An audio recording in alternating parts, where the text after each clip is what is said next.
နာပိုလီတို့က2ဂိုးသွင်းယူနိုင်ခဲ့တဲ့ဟွိုင်လန်ယမနီယာရှေ့မြိုင်ကစားခဲ့တဲ့နာပိုလီတင်းနဲ့စပိုတီနိုရဲ့ပွဲစဉ်မှာနာပိုလီတိုက်စစ်မှုဟွိုင်လန်က2ဂိုးသွင်းယူပြီးတော့ခြေစွမ်းပြခဲ့ကြောင်းသိရပါတယ်။မန်ယူကနေပြီးတော့ဒီຫນွေမှအငားနဲ့လာရောက်ကစားနေတဲ့အသက်22နှစ်ရွယ်ဒိန်းမတ်တိုက်စစ်မှုက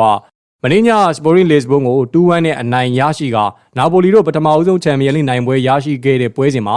KVD Bryan ရဲ့ဖန်တီးမှုတွေကနေပြီးတော့ဂိုးသွင်းယူတာလည်းဖြစ်ပါတယ်။ယမနီယာပွဲမှာနာပိုလီက36မိနစ်မှာဟွိုင်လန်ရဲ့ဂိုးနဲ့ဦးဆောင်နိုင်ခဲ့ပြီးတော့62မိနစ်မှာတော့ Suarez ကပနယ်တီကနေတဆင့်စပိုရင်အတွက်ခြေပါကိုသွင်းယူပေးနိုင်ခဲ့ပါတယ်။ဒါမဲ့ဟွိုင်လန်က89မိနစ်မှာနာပိုလီကို2-1နဲ့အနိုင်ရရှိစေမယ့်အနိုင်ကိုသွင်းယူပေးနိုင်ခဲ့ပါတယ်။ပွဲပြီးမှာတော့ဟွိုင်လန်ကဒီညအိမ်မက်မက်နေရညပါချန်ပီယံလိကစားခွင့်ရနေတာပါ။ဒီမှာကစားတာကိုပြောလို့နာပိုလီရဲ့ logo ကိုထိပြီးတော့အောင်ပွဲခံခဲ့တာဥရောပမှာဂိုးသွင်းရတာပြောလို့ချန်ပီယံလိ logo ကိုထိခဲ့တာလို့ပြောကြားသွားခဲ့ပါတယ်။ဝိုင်လန်2024-25ရာသီမှာပရီးမီးယားလိဂိုး4ဂိုးထဲသာသွင်းထားနိုင်ပေမဲ့လေနာပိုလီအတွက်5ပွဲကစားထားရမှာ3ဂိုးသွင်းထားနိုင်ပြီးဖြစ်ကြောင်းသိရပါတယ်။ဝိုင်လန်ကမန်ချက်စတာယူနိုက်တက်မှာကစားခဲ့တဲ့200တီအတွင်းချန်ပီယံလိသွင်းဂိုး5ဂိုးသာရှိခဲ့ကြောင်းသိရပါတယ်။